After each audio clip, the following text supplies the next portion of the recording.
C'est toute la puissance économique de la région de Saint-Louis qui avait rendez-vous avec le chef de l'État. Entre le secteur touristique et celui de la pêche, toutes les préoccupations des professionnels ont été exposées au président de la République dans l'amorce d'une tournée exclusivement économique pour l'essor de la région nord du pays. Je ne suis pas venu pour un conseil des ministres délocalisé. Je ne suis pas venu pour une campagne électorale. Je suis aujourd'hui à Saint-Louis dans le cadre d'une mission économique pour faire l'état des lieux, avoir un échange direct avec les acteurs du développement, pêcheurs, mareyeurs, transformateurs, mais également agriculteurs et l'ensemble des forces vives de la région. Près d'une vingtaine d'orateurs se sont relayés à la tribune pour partager avec le chef de l'État attentes et inquiétudes, difficultés et préoccupations dans la pratique de leurs activités économiques. Concernant le secteur de la pêche, l'octroi des licences constitue une priorité, mais aussi l'accès au matériel, de même que des instruments de transformation et de conservation des produits halieutiques. Il s'agit d'assurer aux pêcheurs la garantie d'une commercialisation de qualité à travers l'accroissement des productions et la préservation des produits de la mer. Là-dessus, le chef de l'État annonce d'importantes mesures pour accompagner les pêcheurs de Saint-Louis. Il est important de rappeler que déjà le gouvernement a consenti à abandonner toute taxe sur l'essence pirogue. Ensuite, le matériel de pêche est exonéré totalement, hors douane, hors TVA, hors taxe, disons. Mais vous avez raison, ça reste cher pour les pêcheurs. C'est la raison pour laquelle j'ai décidé, compte tenu de l'importance de ce secteur, d'accorder une subvention de 5 milliards pour permettre aux pêcheurs de disposer d'une réduction de 1 million de francs que l'État prendra en charge sur le prix du moteur hors bord, et ceci pour environ 5 000 moteurs dans une première phase. S'agissant du financement des femmes, alors, je viens d'avoir le ministre chargé des femmes et le ministre chargé de la microfinance, M. Moustapha Diop, pour qu'ils m'indiquent précisément les montants qui sont destinés aux femmes de la région de Saint-Louis pour un financement immédiat et sans délai. Il vient de me confirmer donc 551 millions qui vont vous être destinés très prochainement. Ces décisions fortes du chef de l'État vont permettre au secteur de la pêche de décoller dans la capitale du Nord. De plus, le problème de la brèche de Saint-Louis, qualifié de catastrophe écologique par le président de la République, ne sera bientôt qu'un mauvais souvenir grâce au prestige de notre diplomatie, qui est à l'origine d'un partenariat avec les Pays-Bas qui vont dépêcher à Saint-Louis le 10 novembre prochain une équipe d'experts de haut niveau pour une solution définitive à ce problème. Dans le secteur du tourisme, l'exonération sur les visas d'entrée sera reproduite en 2015 à travers la structure du prix du billet d'avion. S'y ajoute un vaste programme de modernisation de l'aéroport de Saint-Louis afin d'assurer une ligne directe. Mais aussi un soutien plus accru aux professionnels du tourisme avec la mise en place d'un système de crédit hôtelier. Seulement, il faut que Saint-Louis retrouve son visage jadis reluisant.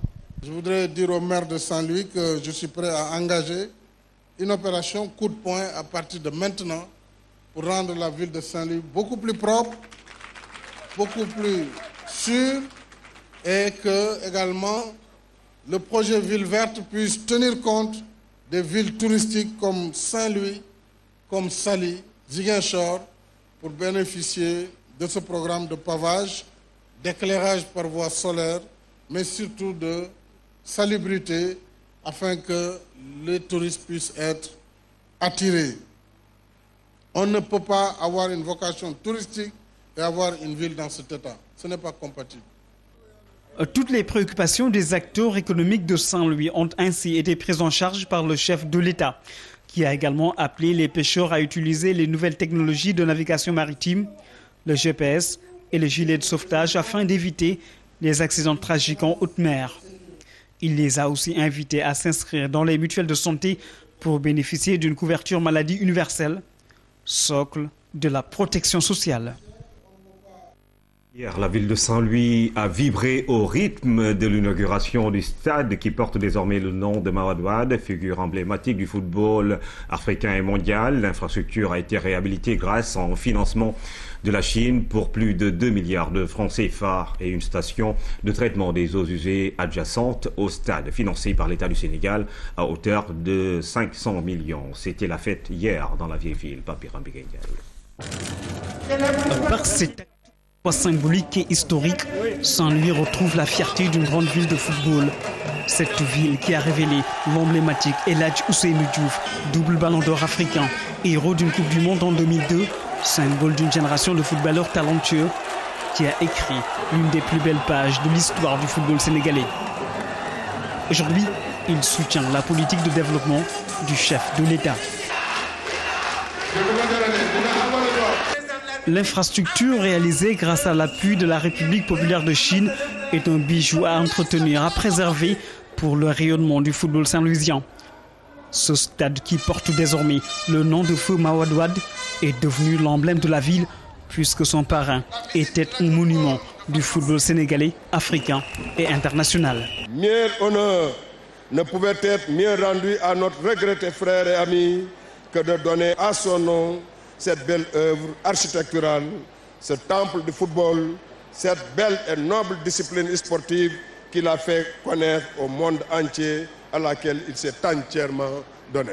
Cette infrastructure qui constitue non seulement un instrument d'épanouissement des jeunes, mais aussi est indispensable pour faire de ce sport un outil de développement. C'est l'occasion pour moi de lancer un appel aux associations sportives et culturelles des quartiers pour qu'elles s'impliquent et deviennent des entités économiques à part entière pour un Sénégal émergent. C'est le signe le plus vibrant de l'excellente qualité de nos relations amicales. C'est une affirmation renouvelée du dynamisme vigoureux de notre coopération substantielle. Le stade Mawade Wade de Saint-Louis ouvre une nouvelle ère dans la ville, celle d'un endroit mythique qui a longtemps fait face à des problèmes d'inondation. Aujourd'hui, grâce à cette station de pompage inaugurée par le chef de l'État, à l'intérieur du stade, finit le calvaire des populations. Le stade de Saint-Louis que nous inaugurons aujourd'hui, réhabilité à hauteur de 2 milliards 373 millions, auquel d'ailleurs je devrais ajouter 500 millions du gouvernement du Sénégal à travers l'ONAS pour la station de traitement des eaux pluviales adjacentes au stade. Une mesure d'accompagnement qui soulage toute une ville. Mais l'infrastructure sportive s'inscrit dans un vaste programme global qui touche tout le Sénégal grâce à la coopération exemplaire avec la Chine. La réhabilitation et la reconstruction de 11 stades régionaux, la construction prochaine de l'arène nationale de lutte, pour ne citer que ces ouvrages, au moment où se terminent en ce moment les chantiers du musée de civilisation noire. Ceci est une illustration parfaite de l'impulsion significative que son Excellence le Président Xi Jinping, Président de la République populaire de Chine, et moi-même avons donné à cette très dynamique coopération. Le chef de l'État a saisi cette occasion pour demander à la jeunesse de Saint-Louis de prendre soin de cette infrastructure sportive afin qu'elle soit bien entretenue pour servir longtemps le football saint-louisien. Saint-Louis en a besoin pour faire émerger d'autres talents de la trempe de El Hadji Diouf pour le rayonnement du football sénégalais.